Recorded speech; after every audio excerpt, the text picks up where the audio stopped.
Hello, welcome to the Made for More show. I am Fumi Adeniyi. I'm the smile doctor. I design smiles using dental technology, amongst other things you'll find out. Here on the show, I bring on kingdom entrepreneurs who have learned to thrive in the world of business using kingdom principles. Here you'll get their stories, the behind the scenes, and how they thrive, and you can too. Remember, you were made to be, do, and have more. You were made for more. Hello, welcome to the Made for More show. Today, we're exploring the work ethic that brings increase in career and business. And we have someone who is astute in this topic. And so, welcome with me on the show, Christina Soname. Christina Soname is a management consultant, corporate trainer, and speaker. She is a member of the John Maxwell team and is passionate about equipping young professionals to embrace the dignity of labor and culture of stewardship. She is the author of the wildly acclaimed Dear Young Professional and is married to her sweetheart, Benga Soname. Welcome, Christina Soname. Hello, Christina. So good to have you here. It's a pleasure. Okay, can you please tell us a little about yourself? Okay, so my name is Christina Soname, as you already mentioned, and I'm on a mission to help professionals embrace the dignity of labor and a culture of excellent stewardship. And I'm doing that because I recognize that in the coming days, we'll need people who are stewards to help move the economy forward as they work in businesses, as entrepreneurs. And that's something I believe that God has committed to me to do in this season. That's so excellent. That's so excellent. I'm an entrepreneur and I realize how important it is to have a team that thinks the same way as you do. And I see that there's a huge gap, especially with the millennials. I've had so many experiences. So how do you communicate this culture of excellence to a person who has no background, no history of excellence in work? Okay, so let me start by saying that we probably see that gap because in this part of the world, in Nigeria where we live, we can say that we haven't had much of an example of excellence. So look at yourself growing up and all, you were probably surrounded by a lot of things that screamed mediocre. The roads were bad and, maybe your teachers in school weren't even excellent. So now these people have come into the workplace and we suddenly expect them to be excellent, right? So not to make an excuse, but let's just understand where we're coming from and why it seems that we have such a wide gap. So in communicating this, one thing obviously is what I've tagged career education, where in there, we're trying to communicate to these people why they have to see their work beyond just earning a pay monthly, but see how their work flows into the big picture, the economy, and why it's important for them to imbibe a culture of excellence, how that plays out for them, because the average young person is also looking forward to owning their own business or doing their own thing. Yeah. But they need to understand that if you can't make it as an employee, you can't make it as an employer because the entrepreneurship is not glitz and glam. There's a lot of excellence if you're ever going to make something of entrepreneurship. So how about you begin to practice that as an employee all the way up? So it starts with education, a lot of conversations around this, and then also with employers, we're trying to see how it's not just training as usual, right? But we need to give these people examples. They need to see what's happening in the industry on the global scale. What are the guys in the US, in New Zealand doing so that they are challenged? They see that, okay, I can't just sit down and be comfortable, right? So a lot of those kind of conversations, our trainings have to be more practical, and the environment in the offices need to scream excellence. We need to culture around excellence. Yes, as business owners, have structure, put things in place that make someone know that, oh my God, I'm surrounded by excellence. I cannot be mediocre because what you see is what you become. So just by seeing that example of excellence, there's that work going on within them. So they come out of mediocre, begin to see excellence, and begin to take that form themselves. That's so brilliant. So where do you start from? If we're going building block by block, where do you start from? So the first place to start from, speaking to anyone listening now who is an entrepreneur, you're a business person, you're an employee, whoever you are, the core of it is in being. Who am I?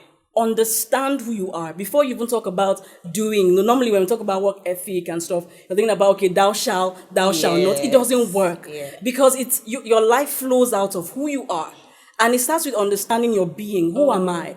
So for me, for example, I know that I'm a child of God. And when I look at God, I see excellence. I understand my being, the core of who I am, who I've been called to be. Because everything I do flows out of who I am. So once I understand who I am, it can flow into how I do. So one is being, all right? Focus on your being. Focus on your identity. Be clear that I'm not just a child of somebody, some parents. Maybe I was born in some local place, but this is who I am at the core of me. I'm like a creation of God. Like God made me in his image, in his likeness. I carry a lot, right? So the next thing I would say is the next thing you must do is understand the space that you are playing, right? Because that's at the core of, when we talk about, like you were introducing, increase, you must understand what it is that has been committed to you so that you can even access increase. Understanding is light. Like, I know that I've been called to do this. I know this space. I know this industry. I know how it plays out. I know how money is earned. I know the back to the front, the end to the beginning, the beginning to the end, so that I can identify where the opportunities are. And why is this important? Because we have a generation that isn't too focused on knowledge. But knowledge powers it. You can't produce increase in a place you're not familiar or you don't know well enough. So while you are just going by the flow, going with every day, some other people have warehoused knowledge about that industry in books, in materials. If you're not interacting with them, there's no light, no understanding. How do you want to increase? How do you want to be excellent? So understanding is key. So when you get being right, you get understanding right, doing gets easy. Yeah. Because So your functioning, it flows, right? It's almost like you don't go and tell a tree, okay, it's time to grow. Yes. You don't go to the mango tree after planting and keep reminding it, come, you need to grow. No. It's in its DNA, so it's going to grow. It's been put in there. So once you become aware of what you have in you, right, in your doing, it will flow out. And that's how I want us to approach it. As opposed to just, getting people to say, you must do this, don't come late. When you get I know that lateness is not a character of my God in whose image I am made. So you don't need to tell me that. I know if I'm late, I know I'm wrong. Nobody needs to tell me that. So that's why it's important the being, the understanding flows into the doing. How can you practically enlarge your mind? Because, okay, I see what is happening abroad, but I have limited resources. How do I bridge that gap? And how do I communicate it to the people that work with me also? Very good. There's someone I like to listen to. His name is Anthony Robbins. And he said something that I believe in so much. I agree with so much. He says, the challenge is not a lack of resources. It's a lack of resourcefulness. Yes. Resourcefulness is being able to do something with what you have. Because the reality is, even in economics, we say this, that the needs of man are insatiable. The resources are always limited. Yes. Resources are always scarce. So there's never a time that it's all together. But resourcefulness is, I am able to start from where I am. I'm able to take what I have. And that's the steward approach. Yes. That I will take one, but it will not remain one. In my hand, it will become two. And we don't even have a struggle because at the core of who we are, for those of us, children of God, you know that God already gave a command. Be fruitful and multiply. So his word cannot fall to the ground. You already have that innate ability to multiply things, to increase things. So don't allow your mind get limited. Because it comes back to being, if you're now just focused on, it's not enough, then you fail to see the opportunities to multiply. So I agree that resources are scarce and they are always scarce. Right? But that resourcefulness is that I'm going to take this little that I have.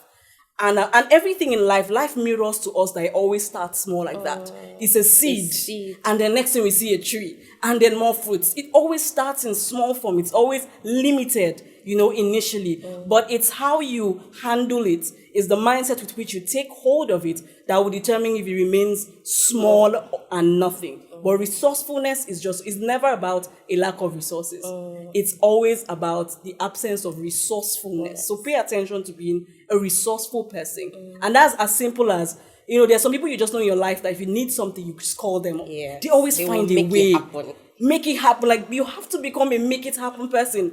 That the moment when all the problems are staring in the face, you switch and say, no. There is a way. And the minute you make that switch, it actually starts to open up to you because there is always a way. Always a way. There's always a way. So building a team, starting with very, very green people, where do you go? How do you hold their hands on this process, on this journey to becoming excellent? They are used to the environment of mediocrity. They've seen mediocrity all their lives, and now we're going on this path of excellence. Say you have a business and you're going global. How do you, stage by stage, step by step, hold people's hands and build a team that begins to think like you?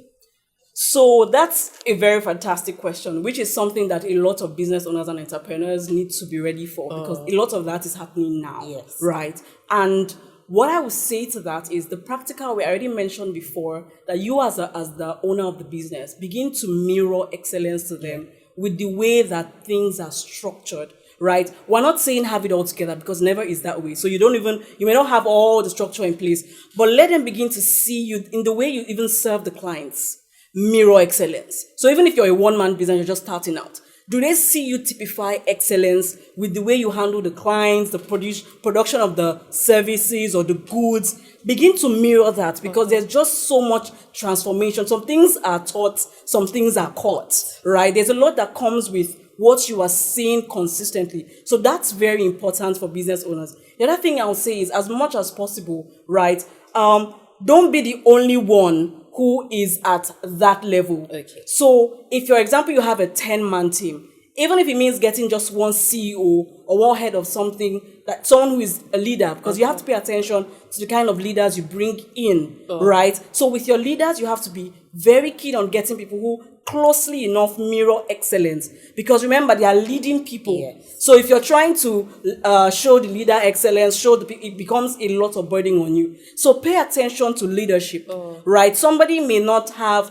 all the technical skills, but you have to pay attention to soft skills. If they have the right attitude, if they have the right perspectives, a desire for excellence, you can add the technical side to it, and they can replicate that as people follow them. So you mentioned team building. So get those leaders, those key people in your organization. Pay attention, all right, to who you hire. It may cost you a lot, but it will be worth it, because then they are able to also replicate themselves, so that the job is not only on you, all right, to get these people to that level that you desire for them to get to. And also being intentional about, oftentimes when, there's limited resources, business owners try to start to cut down on everything that has to do with training, learning and development. So what you can do, right, is even as little as having book reading per month in the organization. Let it be a culture, for example, right? And you make it compulsory, you even make it competitive, right? Get people to come and, you put them in a culture that demands that of them. On their own, they may not do that.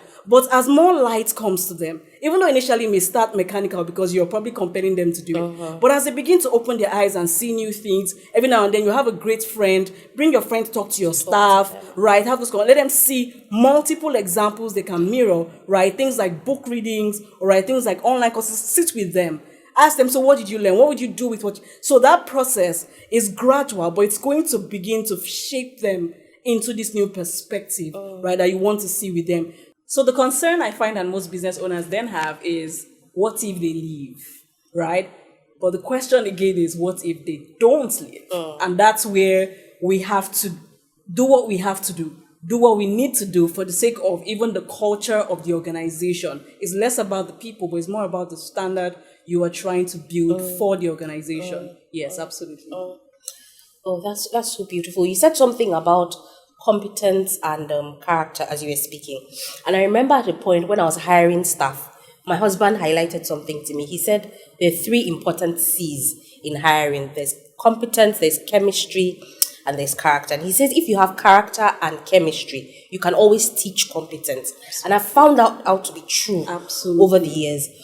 And there's something I really can't explain to people about chemistry, how it is a vibe, how it is intangible, and how when I'm hiring a person, I have to see them, I have to sit with them, I have to speak with them. Absolutely. And then I can pick up things from what they're not saying, from what they're saying. How can you teach this to someone who is hiring or who is an entrepreneur? Well, that's what your husband shared with you is just so powerful. I see that a lot of times people miss out on the chemistry one, right? And it's actually very important because Especially, I mean, that way you ask about teaching it. I laugh because I feel like I know that comes from a flow of being a child of God. I know it as something that, because this plays out in all our lives, where even as women, some people say that, okay, yes, it's actually said that women are more intuitive. So some people say it's intuition. Well, I just know that there is actually it's a thing as vibe, a thing as chemistry. So in that place, you're not only looking out for, and there's some science to it actually, because there are eye movements, there are body movements, because when in some more advanced countries, when investigations are going on, sometimes they're watching recordings and they even turn off the audio and they're just watching body language because there's a vibe. The eye movements, the hand movements say something, right? So some people scientifically explain it that way, which is grandiose. But I just know that as a child of God, there's your ability to pick up on the unseen and the unsaid, right? Because God gives you that advantage and it's actually very important. So about teaching it, right? That's kind of tough because it's almost like, you know what? Pay attention to it because if you're a child of God and listening to me, it's there. There is that ability, all right, that God gives us. It's not like you're now going about fishing for what does not exist, but just being settled, just knowing how there is that coming together inwardly, that peace you feel about somebody, because vibe is actually a thing. And by vibe, it's vibration. It's actually a thing. It's the energy that the other person is giving up. So somebody may be competent, right? They may seem like they have good character, but energy. Energy. Positive, because the energy you give off, we all give off energy. The energy is just like how you can come in and be like, I feel like something is not right here. It's energy. It's energy in the room. So we carry energy as people, and energy comes from what we feed ourselves with. That determines the energy you give off. So it's actually a thing, and I think that entrepreneurs should pay attention to it when hiring. Yes. All right. So can we talk about firing? You've built a team now, and you find that someone just does not fit it. You have done everything. You have mirrored, you have trained, development, you've gotten everyone, you've read the books. What do you do? How do you do it? So the first question there is, what is the gap? Like, you need to now identify in clear terms, this is the problem I have with this person. So sometimes when you just look like, I feel frustrated, I don't think this person is up to it. And sometimes when you sit down and think about it, it's like, okay, I think I need to give this person more time, right? So sometimes it's in the air, but as a business owner, I have to sit back and be like, okay, what is the real, where are we now? Okay, I haven't done on it. What's the persistent gap? Like, name it. Okay, this person is lazy, right? Because sometimes what happens is we're trying to fix a problem we haven't named. So you're mirroring, you're doing this, but wait, have you identified? For some people, it's just an emotional instability. They are coming from somewhere where they're dealing with stuff. It's affecting their emotional stability. So for failure to name it, you've done a lot of things, but the a lot of things you've done doesn't speak to the exact thing. So ensure that you've named it, right? And you have the efforts you've put in have actually gone in the direction of this thing you have named, of this thing that stands out as the bridge or the gap rather with this person. And if you've done things in that direction, right? Sometimes, honestly, as entrepreneurs, you have to sit back and you know what, it's time to let this person go. Maybe even help them transition into something else. Because some people are the way they are because I want to do something else, right? So you can even be that, you know, okay, let's get you to start this thing. Send them to the school where they will learn it, you know, give them a bit of helping hand to go ahead and do what it is they want to do. But there's sometimes that point you get to, I know that, okay, maybe this person is not even great for me now. Sometimes it may be firing from a role to another role. Move them somewhere else, right? So you have to also consider those options before you let them go completely. Are they a better fit for somewhere else? Or do they need a bit of a leadership over them to provide guidance? So you look at those options that may keep them, but just move them around. And if those options are exhausted, you know that it's time to probably let them go. And as entrepreneurs, it's tough, especially if you're somebody who is very passionate about your people and all that. But when it gets to that point, it's actually helpful for them also sometimes. Sometimes it's helpful for them also because sometimes you hold somebody closely, dearly, but you should let them go because in their going, they probably will then find what it is they really want. But it's good that you've invested in them. Don't feel bad. Rejoice or be glad in the knowledge that I've done a lot with this person. Because later on, they may actually come to appreciate all that you did for them when they get to where it is they're trying to get to with their own lives. Okay, this has been a very, very enlightening conversation. In 3-4 sentences, can you say your top 4, 5 work ethic that staff must imbibe. The most important, like, of all of it. Okay, so I would go in no particular order, but you've given me 5, so I'll just say 5. Obviously, it's not everything, but 5 that I think are very important. I mean, having ticked the box of you know who you are, right? You understand what you're doing, and then you're going off to do. In doing, like I said, you actually flow out of you. Things like integrity, just so key, right? Integrity is being, you think about mathematics, integer, whole. So there isn't two sides to you. A person is whole. I don't know how else to put it, but integrity is just not, integrity is just not the case of, oh, I don't lie, I don't steal. It's like, I'm who I am, whether I'm at the office, I'm at home. We don't have to worry about multiple personalities, right? That's just so important. That's very, so be a person of integrity. I should know that if the customer said my person did this, I should be able to, okay, I need to hear from my person also, that kind of thing, right? That's so important. Number 2, I'll put up there is diligence. Scripture talks about how it's not the beautiful, it's not the skilled, it's not the well-read that will sit before kings, it's the diligent. Proverbs 14:23 talks about how if you work hard at what you do, right, great abundance will come to you. That's the Passion translation of that scripture, the part A of it. And if you go about just talking and talking, poverty will fall on you. That's literally how that scripture puts it. So work hard. It's not it's in the, put yourself into your work, right? It's the diligence that will produce the increase. Yeah. You may be great, you may be well-read, you may be well-taught, but if you're not ready to do the work.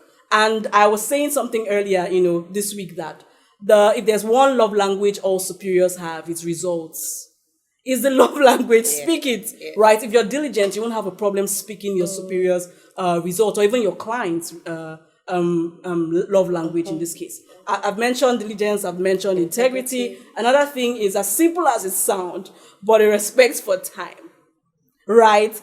It should show up. I don't want to spend too much time, but timeliness. Respect your own time, respect the timing of others, right? Communication is just so key also. Being able to practice emotional intelligence, right? With communicating with team members, with superior, across cadres, customers, clients, even as a business owner, right? That's something that is high ranking and just so important. And I think I'll stop there for now. There's a lot of them, but these are some key things. Just being a team player. Some people have a problem with everybody. You can't have a problem with everybody. Yeah. The problem is you. Right? So, you have to know how to work with teams, work with people, be accommodating, right, of people. And what I find is that when people work hard at displaying this in their life, it flows into their work easily. So we're not trying to get you to be somebody because of work. It's who you are, and it just comes back to being, understanding, and then doing. Okay, there's something I like to say to people when they have to work for someone. I like to say that when you work for a person, you don't actually work for that person. You work for yourself because you are the one who has the work experience. Your boss doesn't take your work experience with you when you leave. You take it with you. Absolutely. So what you put into anything is what you get. Exactly. You are the one who gets better or you are the one who gets worse. And I like to tell them that when you are sloppy on the job, you are the one who is going to suffer for it and all. Is there something you'd like to say that covers that in a very professional, it's simply so one thing that guides my life and my work is whatever I do, if I must do it, I must do it well. Whatever your hand finds to do it well, right? Because the world is just so interesting. If someone told you 5 years from now or 2 years from now what will happen, you probably sit up where you are now. And even if you're someone who is trying to move into doing something else, the seed of the next thing you would do is in where you are now. It's not disconnected. There's a connection. So the least you can do for yourself is do it well. Whether you understand what it's leading to, where it's landing, if it's even beneficial for me, just do it well. So that when you look back, because sometimes it's as simple as the relationships, the ability to go back and be able to relate with those people again, right? So you don't know 5 years from now, I don't know what 4 years from now will play out. So whatever it is you're doing, just do it well. Because really and truly, remember when we started, I talked about stewardship. If you cannot manage for another, right, how do you expect somebody? Because you're literally getting experience. I advise, think like an employer, serve like an employee, or an entrepreneur, yes. So that's being an entrepreneur, where you are an employee, but You you have are that entrepreneurial resourceful, spirit, yes. and you have the Resourcefulness. entrepreneurial spirit. Resourcefulness, just so key. Okay, so in essence, we can't just work for money. We can't just work for the pay, for the salary. It has to be something greater. It has to be something bigger. And that reminds me of something, because Christina has an excellent book out there, Dear Young Professional. It is world class. It's an excellent book for anyone who's running a business or who is in career, wherever you are. If you are working, you need the book. And I remember the story of Bisi, Yes. a young lady who was a hustler. And every ramification, she was a hustler. And she would go from job to job just because of a salary. The Yes. salary was what was pulling her. And then when it came to a tipping point where she could have moved into management, a top position, she wasn't taken because there was no continuity. Yes. They could tell that she was just hustling and going for the salary. Completely. Can you talk to people about that in their lives, even in business? How staying a path, treading a path pays off in the long run? Well, thank you so much. Like the book, just like you said, like it's actually been, I mean, some have termed it the career Bible or entrepreneurship Bible, where you literally see each chapter and it just throws a lot in. Now, BC's story is the story of a lot of people in my generation, Yes, right? it is. And it's a short-term perspective to work, just for the money. What you find is, what I try to explain in that book is, I find that a lot of people know what they don't want. I don't want to be poor. I don't want that. But ask them, so what do you want? They don't know. Okay, what is a job, satisfying job like for you?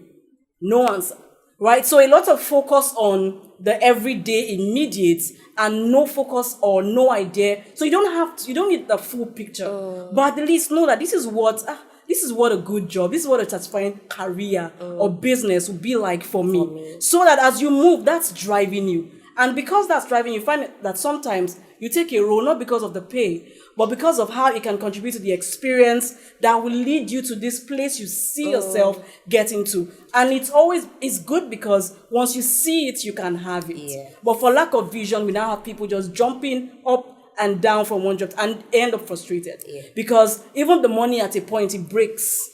The flow cannot continue. But initially, you may start like, oh, I'm chasing something. The money is not really as much, but just hang in there. Because you're going somewhere, it won't be long. It comes together and the money flows also. Absolutely.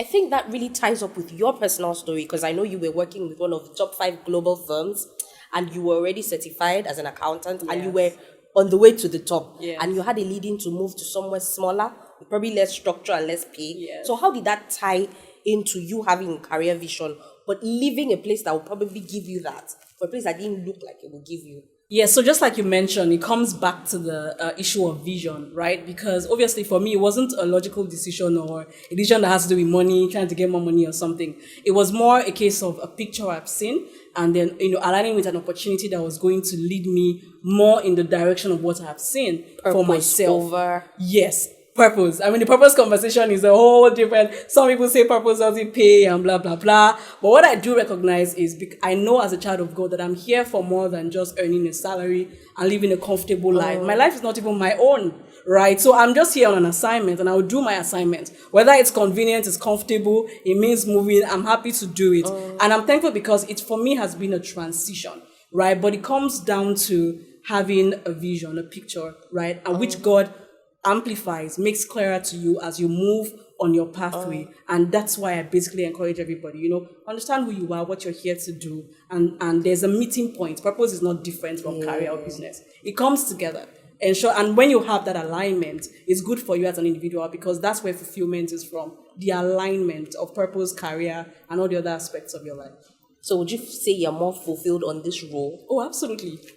Yes. That's what this was about. Yes. I mean, I probably won't even be here. And you wouldn't have published that book. A book, no, most likely, because I won't be thinking in those lines. Everything that has happened has been an outflow of that tipping point decision for me, which had to be done at that time, yes. Excellent. Thank you so much. Can you just say 2 last closing remark for people watching? Okay, so on the final note, I would just say that, kudos to everyone out there, career entrepreneur, anyone who is trying to make a difference with their work, all right?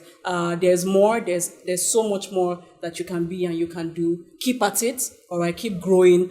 Ensure that you imbibe the culture of the kingdom, which helps you then access the increase right? So understand who you are, understand your industry, understand the people you're playing with, the competition, the global scale of things, and then your actions will flow from that point.